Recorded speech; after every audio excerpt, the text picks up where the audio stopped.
യിരെമ്യാവ് അധ്യായം 44. മിസ്രയീം ദേശത്ത് മിഗ്ദോലിലും തഹ്പനേസിലും നോഫിലും പത്രോസ് ദേശത്തും പാർക്കുന്ന സകല യഹൂദന്മാരെയും കുറിച്ച് യിരെമ്യാവിനുണ്ടായ അരുളപ്പാട് എന്തെന്നാൽ, ഇസ്രായേലിന്റെ ദൈവമായ സൈന്യങ്ങളുടെ യഹോവ ഇപ്രകാരം അരുളിച്ചെയ്യുന്നു: ഞാൻ യെരൂശലേമിന്മേലും സകല യഹൂദാ പട്ടണങ്ങളിന്മേലും വരുത്തിയിരിക്കുന്ന അനർത്ഥമൊക്കെയും നിങ്ങൾ കണ്ടിട്ടുണ്ടല്ലോ. അവ ശൂന്യമായിരിക്കുന്നു, ആരും അവയിൽ വസിക്കുന്നതുമില്ല. അത് അവരോ നിങ്ങളോ നിങ്ങളുടെ പിതാക്കന്മാരോ അറിയാത്ത അന്യദേവന്മാർക്ക് ധൂപം കാട്ടുവാനും അവയെ സേവിപ്പാനും ചെന്ന് എന്നെ കോപിപ്പിപ്പാൻ തക്കവണ്ണം അവർ ചെയ്ത ദോഷം നിമിത്തമത്രേ. ഞാൻ ഇടവിടാതെ പ്രവാചകന്മാരായ എൻ്റെ ദാസന്മാരെയൊക്കെയും നിങ്ങളുടെ അടുക്കൽ അയച്ചു. ഞാൻ വെറുക്കുന്ന ഈ മ്ലേച്ഛകാര്യം നിങ്ങൾ ചെയ്യരുതെന്ന് പറയിച്ചു. എന്നാൽ അവർ അന്യദേവന്മാർക്ക് ധൂപം കാട്ടാതെ വണ്ണം തങ്ങളുടെ ദോഷം വിട്ടുതിരിയേണ്ടതിന് ശ്രദ്ധിക്കാതെയും ചെവി ചായ്ക്കാതെയും ഇരുന്നു. അതുകൊണ്ട് എൻ്റെ ക്രോധവും കോപവും ചൊരിഞ്ഞു, യഹൂദാ പട്ടണങ്ങളിലും യെരൂശലേം വീഥികളിലും ജ്വലിച്ചു. അവ ഇന്ന് ശൂന്യവും നാശവുമായി കിടക്കുന്നു. ആകയാൽ ഇസ്രായേലിന്റെ ദൈവമായി സൈന്യങ്ങളുടെ ദൈവമായ യഹോവ ഇപ്രകാരം അരുളിച്ചെയ്യുന്നു: നിങ്ങൾക്ക് ശേഷിപ്പായി ആരും ഇല്ലാതാകും വണ്ണം യഹൂദായുടെ മധ്യേ നിന്ന് പുരുഷനെയും സ്ത്രീയെയും പൈതലിനെയും മുല കുടിക്കുന്ന കുഞ്ഞിനെയും ഛേദിച്ച് കളയേണ്ടതിനും നിങ്ങൾ വന്നു പാർക്കുന്ന മിസ്രയീം ദേശത്ത് വച്ച് അന്യദേവന്മാർക്ക് ധൂപം കാണിച്ച് നിങ്ങളുടെ കൈകളുടെ പ്രവൃത്തികൾ കൊണ്ട് എന്നെ കോപിപ്പിക്കുന്നതിനാൽ നിങ്ങളെ തന്നെ ഛേദിച്ച് കളഞ്ഞിട്ട് സകല ഭൂജാതികളുടെയും ഇടയിൽ നിങ്ങൾ ശാപവും നിന്ദയുമായി തീരേണ്ടതിനും നിങ്ങളുടെ പ്രാണഹാനിക്കായി ഈ മഹാദോഷം ചെയ്യുന്നതെന്ത്? യഹൂദാ ദേശത്തും യെരൂശലേമിന്റെ വീഥികളിലും നിങ്ങളുടെ പിതാക്കന്മാർ ചെയ്ത ദോഷങ്ങളും യഹൂദാ രാജാക്കന്മാർ ചെയ്ത ദോഷങ്ങളും അവരുടെ ഭാര്യമാർ ചെയ്ത ദോഷങ്ങളും നിങ്ങൾ ചെയ്ത ദോഷങ്ങളും നിങ്ങളുടെ ഭാര്യമാർ ചെയ്ത ദോഷങ്ങളും നിങ്ങൾ മറന്നുപോയോ? അവർ ഇന്നുവരെയും തങ്ങളെ തന്നെ താഴ്ത്തിയില്ല. അവർ ഭയപ്പെടുകയോ ഞാൻ നിങ്ങളുടെ മുമ്പിലും നിങ്ങളുടെ പിതാക്കന്മാരുടെ മുമ്പിലും വച്ച ന്യായപ്രമാണവും ചട്ടങ്ങളും അനുസരിച്ച് നടക്കുകയോ ചെയ്തതുമില്ല. അതുകൊണ്ട് ഇസ്രായേലിന്റെ ദൈവമായ സൈന്യങ്ങളുടെ യഹോവ ഇപ്രകാരം അരുളിച്ചെയ്യുന്നു: ഞാൻ അനർത്ഥത്തിനായിട്ട് യഹൂദായെ മുഴുവനും ഛേദിച്ചു കളയുവാനായിട്ട് തന്നെ എൻ്റെ മുഖം നിങ്ങൾക്കെതിരായി വയ്ക്കുന്നു. മിസ്രയീം ദേശത്ത് ചെന്ന് പാർപ്പാൻ അവിടെ പോകേണ്ടതിന് മുഖം തിരിച്ചിരിക്കുന്ന യഹൂദാ ശിഷ്ടത്തെ ഞാൻ പിടിക്കും. അവരെല്ലാവരും മുടിഞ്ഞു പോകും. മിസ്രയീം ദേശത്ത് അവർ വീഴും. വാൾ കൊണ്ടും ക്ഷാമം കൊണ്ടും അവർ മുടിഞ്ഞു പോകും. അവർ ആബാലവൃദ്ധം വാൾ കൊണ്ടും ക്ഷാമം കൊണ്ടും മരിക്കും. അവർ പ്രാക്കിനും സ്തംഭനത്തിനും ശാപത്തിനും നിന്ദയ്ക്കും വിഷയമായി തീരും. ഞാൻ യെരൂശലേമിനെ സന്ദർശിച്ചതുപോലെ മിസ്രയീം ദേശത്ത് പാർക്കുന്നവരെയും വാൾ കൊണ്ടും ക്ഷാമം കൊണ്ടും മഹാമാരി കൊണ്ടും സന്ദർശിക്കും.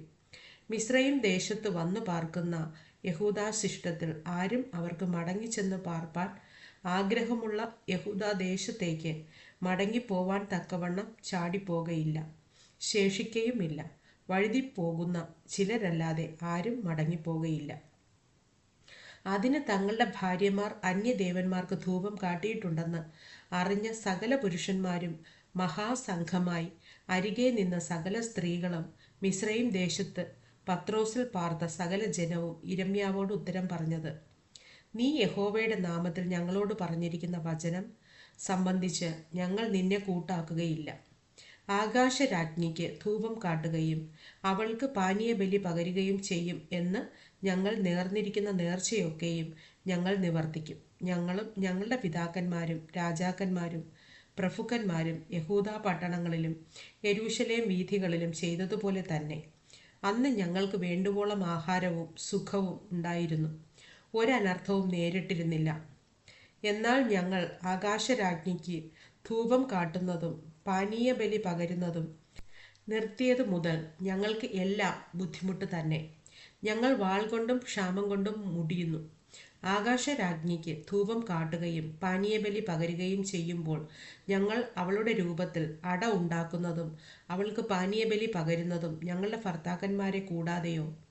അപ്പോൾ യിരെമ്യാവ് സകല ജനത്തോടും പുരുഷന്മാരും സ്ത്രീകളുമായി തന്നോട് ഉത്തരം പറഞ്ഞ സകല ജനത്തോടും തന്നെ പറഞ്ഞതെന്തെന്നാൽ, യഹൂദാ പട്ടണങ്ങളിലും യെരൂശലേമിന്റെ വീഥികളിലും നിങ്ങളും നിങ്ങളുടെ പിതാക്കന്മാരും രാജാക്കന്മാരും പ്രഭുക്കന്മാരും ദേശത്തുള്ള ജനവും ധൂപം കാട്ടിയത് യഹോവ ഓർത്തില്ലയോ? അവൻ്റെ മനസ്സിൽ അത് വന്നില്ലയോ? നിങ്ങളുടെ ദുഷ്പ്രവർത്തികൾ നിമിത്തവും നിങ്ങൾ പ്രവർത്തിച്ച മ്ലേച്ഛത നിമിത്തവും യഹോവയ്ക്ക് സഹിപ്പാൻ വയ്യാതെയായി. അതുകൊണ്ട് നിങ്ങളുടെ ദേശം ഇന്ന് നിവാസികളില്ലാതെ ശൂന്യവും സ്തംഭനഹേതുവും ശാപവിഷയവും ആയിത്തീർന്നിരിക്കുന്നു. നിങ്ങൾ യഹോവയുടെ വാക്ക് അനുസരിക്കാതെയും അവൻ്റെ ന്യായപ്രമാണവും ചട്ടങ്ങളും സാക്ഷ്യങ്ങളും പ്രമാണിച്ച് നടക്കാതെയും ധൂപം കാട്ടി യഹോവയോട് പാപം ചെയ്യുക കൊണ്ട് ഇന്ന് ഈ അനർത്ഥം നിങ്ങൾക്ക് വന്നു ഭവിച്ചിരിക്കുന്നു. പിന്നെയും യെരമ്യാവ് സകല ജനത്തോടും സകല സ്ത്രീകളോടും പറഞ്ഞത്, മിസ്രയീം ദേശത്തിരിക്കുന്ന യഹൂദന്മാരായ നിങ്ങൾ എല്ലാവരും യഹോവയുടെ വചനം കേൾപ്പിൻ. ഇസ്രായേലിൻ്റെ ദൈവമായ സൈന്യങ്ങളുടെ യഹോവ ഇപ്രകാരം അരുളിച്ചെയ്യുന്നു: ആകാശരാജ്ഞിക്ക് ധൂപം കാട്ടുവാനും പാനീയബലി പകരുവാനും നേർന്നിരിക്കുന്ന നേർച്ചകളെ ഞങ്ങൾ നിവർത്തിക്കുമെന്ന് നിങ്ങളും നിങ്ങളുടെ ഭാര്യമാരും വായ്കൊണ്ട് പറയുകയും കൈകൊണ്ട് അനുഷ്ഠിക്കുകയും ചെയ്തിരിക്കുന്നു. നിങ്ങളുടെ നേർച്ചകളെ ഉറപ്പാക്കിക്കൊള്ളുവിൻ, നിങ്ങളുടെ നേർച്ചകളെ അനുഷ്ഠിച്ചുകൊള്ളുവിൻ. അതുകൊണ്ട് മിസ്രയീം ദേശത്ത് പാർക്കുന്ന സകല യഹൂദന്മാരുമായുള്ളവരെ, യഹോവയുടെ വചനം കേൾപ്പിൻ. മിസ്രയീം ദേശത്തെ ഒരു യഹൂദനും വായെടുത്ത് യഹോവയായ കർത്താവാണ് എന്നിങ്ങനെ എൻ്റെ നാമം ഇനി ഉച്ചരിക്കയില്ല എന്ന് ഞാൻ എൻ്റെ മഹത്തായ നാമം ചൊല്ലി സത്യം ചെയ്യുന്നു എന്ന് യഹോവ അരുളിച്ചെയ്യുന്നു. ഞാൻ അവരുടെ നന്മയ്ക്കായിട്ടല്ല തിന്മയ്ക്കായിട്ടത്രേ ജാഗരിച്ചിരിക്കും. മിസ്രയീം ദേശത്തിലെ എല്ലാ യഹൂദന്മാരും വാൾ കൊണ്ടും ക്ഷാമം കൊണ്ടും നശിച്ച് മുടിഞ്ഞു പോകും.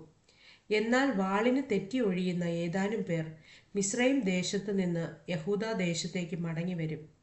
മിസ്രയീം ദേശത്ത് വന്നു പാർക്കുന്ന ശേഷം യഹൂദന്മാരൊക്കെയും എൻ്റെ വചനമോ അവരുടേതോ ഏത് നിവൃത്തിയായി എന്നറിയും.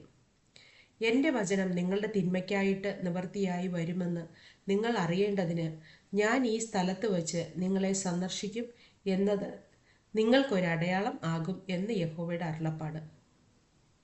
ഞാൻ യഹൂദ രാജാവായ സിദക്കിയാവെ അവൻ്റെ ശത്രുവും അവന് പ്രാണഹാനി വരുത്തുവാൻ നോക്കിയവനുമായ നെബൂഖദ്നേസർ എന്ന ബാബേൽ രാജാവിൻ്റെ കയ്യിൽ ഏൽപ്പിച്ചതുപോലെ ഞാൻ മിസ്രയീം രാജാവായ ഫറവോൻ ഹൊഫ്രയെയും അവൻ്റെ ശത്രുക്കളുടെ കയ്യിലും അവന് പ്രാണഹാനി വരുത്തുവാൻ നോക്കുന്നവരുടെ കയ്യിലും ഏൽപ്പിക്കുമെന്ന് യഹോവ അരുളിച്ചെയ്യുന്നു.